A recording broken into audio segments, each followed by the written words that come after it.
ঢাকাসহ সারা দেশে আগামী ২-৩ দিনের মধ্যে বজ্রসহ শিলাবৃষ্টি হতে পারে বলে জানিয়েছে আবহাওয়া অধিদপ্তর। পরবর্তী ৭২ ঘণ্টায় আবহাওয়া পূর্বাভাসে এমন তথ্য জানানো হয়েছে। আবহাওয়া অধিদপ্তর জানায়, পশ্চিমা লঘুচাপের বর্ধিতাংশ ভারতের পশ্চিমবঙ্গ এবং সংলগ্ন এলাকায় অবস্থান করছে। মৌসুমের স্বাভাবিক লঘুচাপ দক্ষিণ বঙ্গোপসাগরে অবস্থান করছে। পরবর্তী ২৪ ঘণ্টার পূর্বাভাসে বলা হয়েছে, রংপুর ও সিলেট বিভাগের ২-১ জায়গায় বৃষ্টি অথবা বজ্রসহ বৃষ্টি হতে পারে।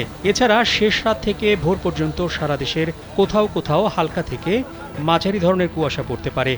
সারা দেশে রাত ও দিনের তাপমাত্রা প্রায় অপরিবর্তিত থাকতে পারে। ২২ ফেব্রুয়ারি থেকে পরবর্তী ২৪ ঘণ্টার পূর্বাভাসে বলা হয়েছে, রাজশাহী ও খুলনা বিভাগের ২-১ জায়গায় বৃষ্টি অথবা বজ্রসহ বৃষ্টি হতে পারে। কোটি মানুষের আস্থার ভালোবাসায় ১১ বারের মতো দেশের ১ নম্বর রেফ্রিজারেটর ব্র্যান্ড ওয়ালটন। এছাড়া দেশের অন্যত্র অস্থায়ীভাবে আংশিক মেঘলা আকাশসহ আবহাওয়া প্রধানত শুষ্ক থাকতে পারে। শেষ রাত থেকে ভোর পর্যন্ত সারা দেশের কোথাও কোথাও হালকা থেকে মাঝারি ধরনের কুয়াশা পড়তে পারে।